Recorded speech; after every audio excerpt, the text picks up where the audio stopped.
Okay, have you ever had that feeling where you just want to take your phone and chuck it into the ocean? You know, that feeling of being totally buried under notifications, the constant pings, the pressure to be online 24/7? Well, it turns out you are so not alone. There's this really fascinating movement growing where people are actually pushing back and choosing to disconnect. So let's dive into this idea. It's called abstinence. Does this question hit a little too close to home? That feeling of tech fatigue, of being always on, is something so many of us are dealing with. It's that moment you look down and wonder if your phone owns you and not the other way around. But what's the real cost? I mean, the actual measurable cost of this constant connection we've all kind of just accepted. Get this, 23 minutes. Seriously, according to research, that's how long it takes, on average, for your brain to fully refocus after just a single digital interruption. Now, just stop and think about how many alerts you get in 1 hour. The hidden cost to our ability to just sit and think deeply, it's just staggering. Right, so let's really break down what this always-on culture is doing to us. Because this isn't just some vague feeling of being distracted. No, there are real, tangible consequences for our brains, for our work, and honestly, just for our general well-being. This analogy just nails it, doesn't it?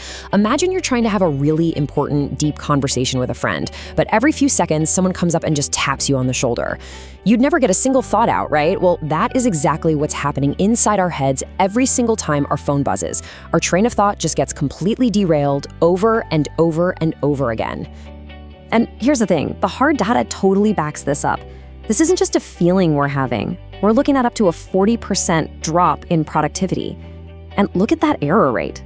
Trying to multitask like this can make us 50% more likely to make mistakes. So what's the big takeaway here? When we try to do everything at once, it turns out we pretty much end up doing nothing well. But this is where the story gets really interesting. People are starting to say, you know what? Enough. A huge cultural shift is happening, moving away from that constant anxiety of FOMO, the fear of missing out, and towards something way healthier, something way more empowering. And this right here is the heart of the whole thing, abstinence. It's not just about a weekend digital detox.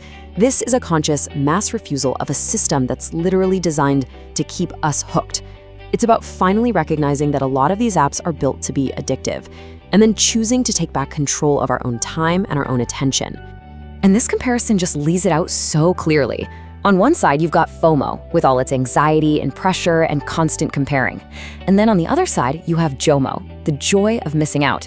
It's that amazing, liberating feeling you get when you choose to unplug, to be totally present in your own life instead of just scrolling through somebody else's. Okay, so if people are embracing this JOMO idea, how are they actually doing it?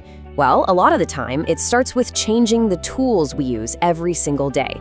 And that has led to the completely unexpected comeback of some very simple tech. I just love this analogy. Think about it.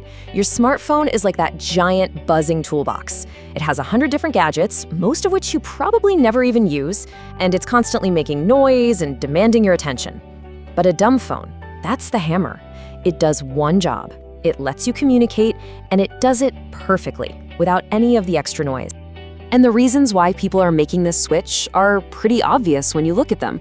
People are just tired of being burned out. They want to protect their mental health, get some privacy back, and yeah, especially for Gen Z and millennials, there's a little bit of that fun Y2K nostalgia in there too. But it all really boils down to one thing, making a deliberate choice to live with less screen time. And believe me, this trend goes way beyond just phones.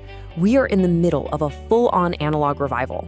I mean, look at this. 40% of the youngest generation, Gen Alpha, are already taking tech breaks on purpose.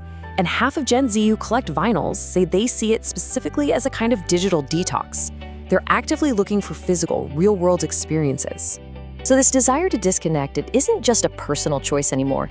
It's actually becoming so powerful that it's starting to reshape huge parts of our culture, from the way we work to how we travel. The old boundaries are being completely redrawn. Now this is huge. The right to disconnect is actually becoming the law in countries all over the world. It's a formal acknowledgement that your personal time is your own, and it protects you from the pressure to be constantly available for work. It's like a legal line in the sand, saying work stops here. And the travel industry is definitely catching on. Analog travel is kind of becoming the new definition of luxury. People are realizing that what they really want from a vacation isn't just a new place, but a new pace, a real escape from their screens. And hotels are starting to sell that escape. And they're getting really creative about it. We're talking about entire phone-free zones at resorts. They're handing out old-school tools like Polaroid cameras and actual paper maps. Some even give you a basic dumb phone just for emergencies. It's all designed to help you do one thing: forget your digital life and just be present. So what does this all add up to?